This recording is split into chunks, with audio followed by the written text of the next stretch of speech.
तीन प्रकार के लोग जो होते हैं, बोले ना रामायण की चौपाई, मूर्ख हृदय न चेत ही जत भी गुरु मिलई शंकर बिरंची समवई।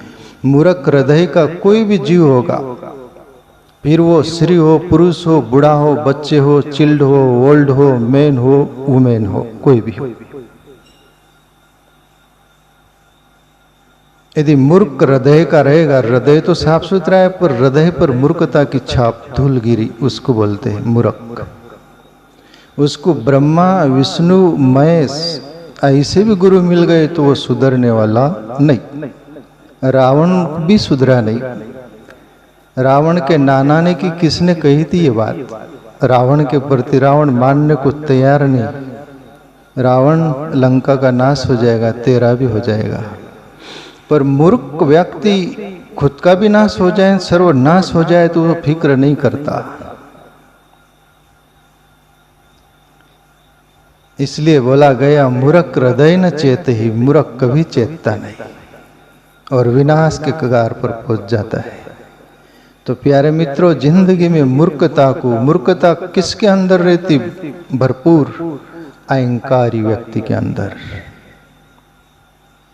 अहंकारी व्यक्ति की ऐसी दीवार रहती, वो टूटती ही नहीं।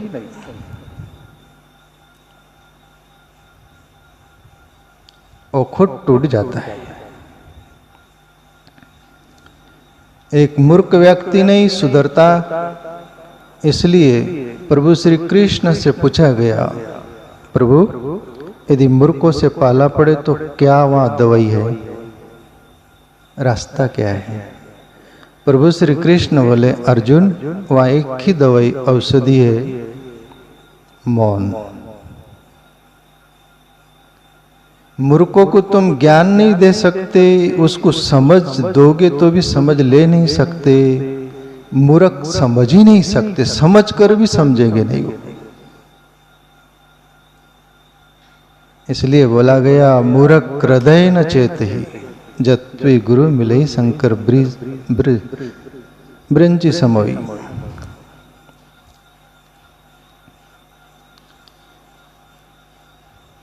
दूसरा और दूसरे नंबर का आदमी नहीं सुधरता। खलहू करई भल पायुसु संगु मिटैन मलिन स्वभाव भंगु। खल मूर्ख का दूसरा नंबर का व्यक्ति। अभी व्यक्तियों में आप समझ गए ना, मैं चारों नाम ले लिया, young, old, chilled, women, man. यानी बूढ़ा हो, बच्चा हो, जवान हो, सबके लिए। खल दूसरे नंबर का कौन? अच्छी संग में बैठता है, अच्छी संग में रहता है, उतना ही समय रहता है, वहां से हट गया कि उसकी मूर्खता उसकी खलता पर आ जाता है। खल उस बैकग्राउंड में जितना रहेगा उतना लोगों को लगेगा कि बहुत भला है ये जीव, पर बैकग्राउंड से हटे उसकी खलता पर आ जाएगा, उसको खल बोला गया।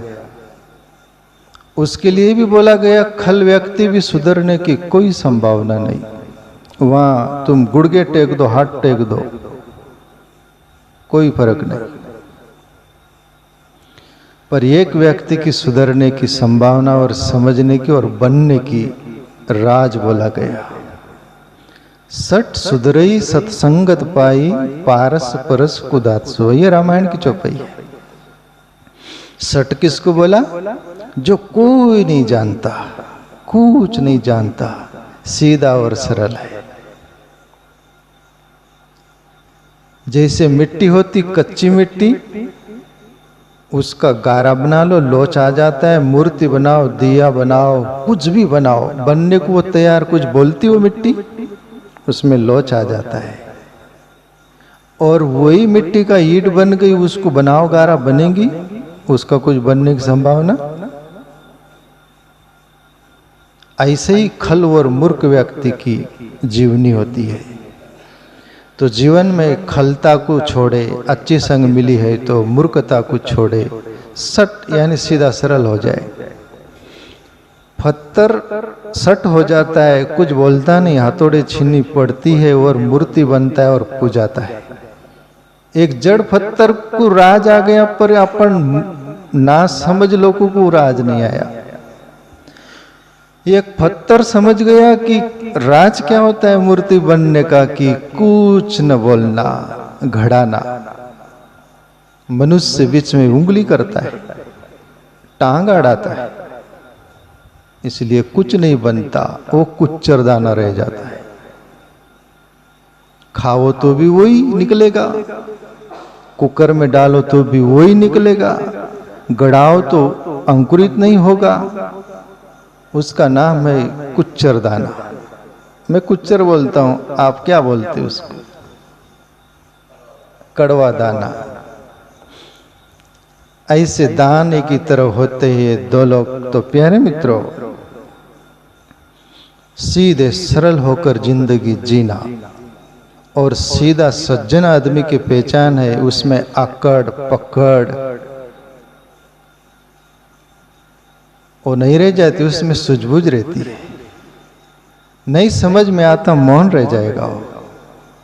मूर्ख तुम्हारा मुकाबला करेगा, तुमको हरा देगा। ज्ञानी उसके आगे गुड़गा नहीं टेके, तो मैं साक्षी हूं तुम्हारे सामने, टेक देगा, गुड़गे पर आ जाएगा वो मूर्खों के आगे। पर मूर्ख बोलता है, आचार्य चाणक्य बोले, सज्जन आदमी सज्जनता को डरता है, इज्जत को डरता है, और मूर्ख डरा लेता है। बोलता है क्या पावर है आपने से कितने डरते हैं। पर तुम्हारी खानदान की औकात बताते, तुम अपन खल और मूर्ख जैसे है। तो